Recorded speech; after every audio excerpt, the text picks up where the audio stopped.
कि हमारे वैचारिक मतभेद हो सकते हैं, हमारे राजनीतिक मतभेद हो सकते हैं, लेकिन इस तरह की हरकतें होना 2 महीने पहले उनके घर के ऊपर हमला हुआ जो पुलिस स्टेशन के सामने है और आज उनकी जान लेने की कोशिश की गई है। मैं चाहूंगा कि इस सदन के अंदर जितने भी हम राजनीतिक पार्टी के लोग हैं, ये मेरा या तेरा या तुम्हारा हमारा मामला नहीं है, हम सबसे जुड़ा हुआ मामला है। इसीलिए जो भी दोषी है उनके ऊपर सख्त से सख्त कार्रवाई होनी चाहिए। 2498 किसानों ने आत्महत्या की है। क्या वजह है इन किसानों की? अगर आप इतना उनके बारे में कह रहे हैं कि हम किसानों के लिए ये किए हैं, तो ये 2500 किसान क्यों आत्महत्या कर रहा है? कड़वा सच सुनने की आदत डालिए। हकीकत का आईना दिखा रहा हूं और आंकड़ों के साथ दिखा रहा हूं मैं। द लाइव टीवी, सच सबसे आगे। सदन को एक समाचार देना चाहता हूं और सदन से ये चाहता हूं कि इसकी कड़ी शब्दों के अंदर निंदा की जाए। अध्यक्ष महोदय, मेरा भाषण शुरू करने से पहले मैं इस सदन को इन्फॉर्म करना चाहता हूं कि मेरे पार्टी के अध्यक्ष member of parliament barrister Asaduddin Owaisi साहब के ऊपर जानलेवा हमला कुछ देर पहले हुआ है।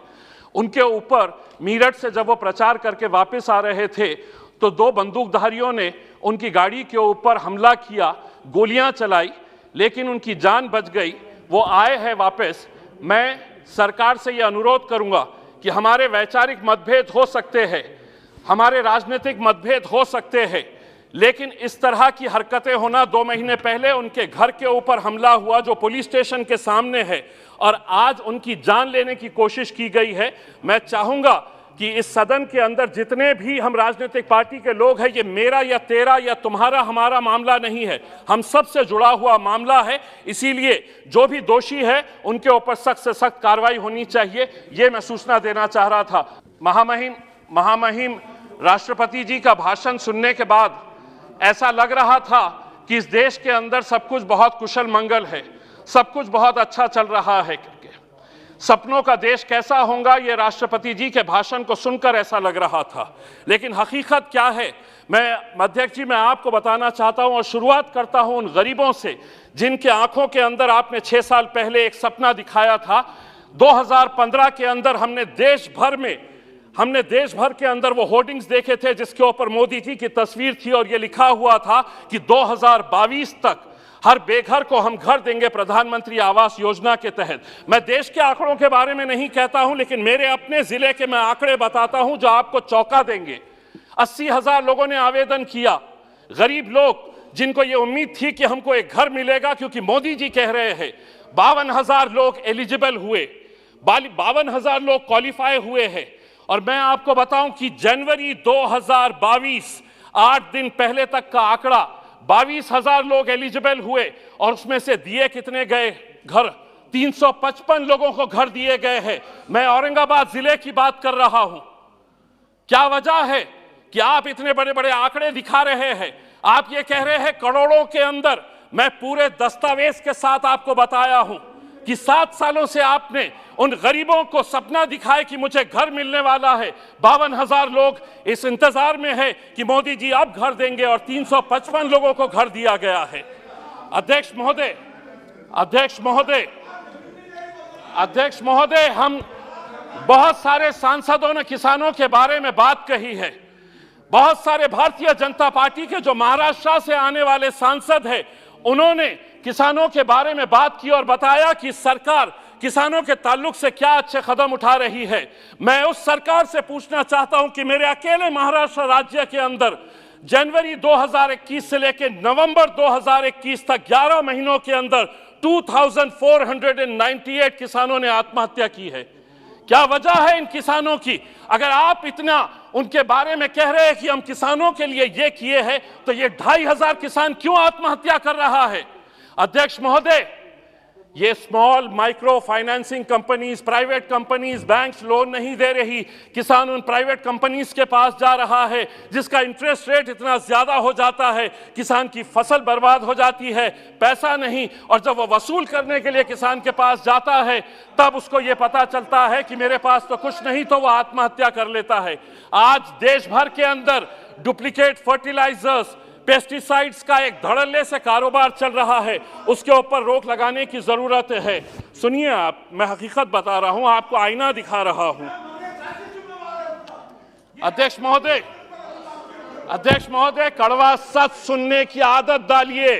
हकीकत का आईना दिखा रहा हूं और आंकड़ों के साथ दिखा रहा हूं मैं। बेरोजगारी के बारे में आपने कहा कि 60 लाख लोगों को आप रोजगार देंगे। अध्यक्ष महोदय, जो इस देश की centre for monitoring Indian economy है, उसने कहा है कि इस देश के अंदर अभी दिसंबर का आंकड़ा उसने बताया है कि 53 मिलियन लोग बेरोजगार है। यहां पर आप 60 लाख कहां से देंगे? आप लोग 60 लाख बताइएगा, किस कंपनी के अंदर देने वाले? अध्यक्ष महोदय, 2 मिनट का वक्त तो आपको देना। अध्यक्ष महोदय, आज मैं अगर भारतीय जनता पार्टी के बारे में कहा तो महाराष्ट्र की महाविकास अघाड़ी की भी पोल खोलने वाला हूं। हमारी संस्कृति को किस तरह से बर्बाद किया जा रहा है। छोटी छोटी किरानों की दुकान के ऊपर अब वाइन बेचा जाने वाला है। शिवसेना के एक नेता कहते हैं कि नहीं, वाइन के अंदर नशा नहीं है, तो राष्ट्रवादी कांग्रेस के एनसीपी के एक वरिष्ठ नेता कहते हैं कि बाहर के देशों के अंदर लोग पानी नहीं पीते, वाइन पीते हैं। बाहर के देशों के अंदर और हमारे राज्य के अंदर फर्क यह है कि हमारे राज्य में छत्रपति शिवाजी महाराज ने जन्म लिया था। हमारा राज्य जो है वो फुले शाहू अंबेडकर की पैदावार है। वहां पे आप बच्चों के हाथ में वाइन की बोतल दे रहे, कल वही वाइन की बोतल हटेगी तो बियर की बोतल पकड़ेगा, बियर के बाद वो विस्की पकड़ेगा। चंद पैसे कमाने के लिए अगर महाराष्ट्र सरकार ये कर रही है तो राष्ट्रपति और केंद्र सरकार ने उन्हें बताना चाहिए कि आप ये संस्कृति को इस तरह से। अध्यक्ष महोदय, एक मिनट के लिए। अध्यक्ष महोदय, रेलवे के ताल्लुक से भी हम आपको कहना चाहते हैं कि रेलवे के बजट के अंदर हर वक्त मराठवाड़ा के साथ जो एक पिछड़ा इलाका है, क्यों ये नाइंसाफी की जाती है? हर वक्त अधिकारी ये कहते हैं कि नहीं, इस क्षेत्र के अंदर आरओआर क्या मिलेगा, रेट ऑफ रिटर्न क्या मिलेगा। अगर इसी तरह पिछड़े इलाकों को देखने का नजरिया अधिकारियों का रहेगा तो रेलवे तो आगे निकल जा रही, हम बहुत पीछे रह जा रहे हैं। 70 सालों से हम इंतजार कर रहे हैं। बहुत बहुत धन्यवाद। आखिरी बहुत धन्यवाद। 30 सेकंड में अध्यक्ष महोदय, आपने अध्यक्ष महोदय, राष्ट्रपति जी ने अपने भाषण के अंदर इस सदी के सबसे महान शख्स डॉक्टर भीमराव अंबेडकर जी को कोट किया है और उन्होंने बताया है कि हमारी सरकार का मोटो है कि जो बाबा साहब अंबेडकर ने बताया था कि हमारी सरकार किन मूल्यों के ऊपर चलती है, तो लिबर्टी, इक्वालिटी और फ्रैटर्निटी, इन मुद्दों के ऊपर दूर दूर तक आपका इन शब्दों से कोई लेना देना नहीं है। अगर रहता तो यकीन मानिए कर्नाटक की उन बच्चियों को आप बाहर नहीं निकालते जो अपने सर के ऊपर हिजाब लगाकर 10 सेकंड अपने सर के ऊपर अपना चेहरा हिजाब से। मैं ये पूछना चाहूंगा, हमारी ये जो राजस्थान की बहनें बैठती है वो भी उनके सर को ढकती है, इसका मतलब ये नहीं है कि वो कोई जुर्म कर रही है। मेरे हिसाब से हम सरकार से यही अनुरोध करेंगे, इस देश की फ्रैटर्निटी, इक्वालिटी, ब्रदरहुड और भाईचारे को जिंदा रखिए साहब। द लाइव टीवी, सच सबसे आगे।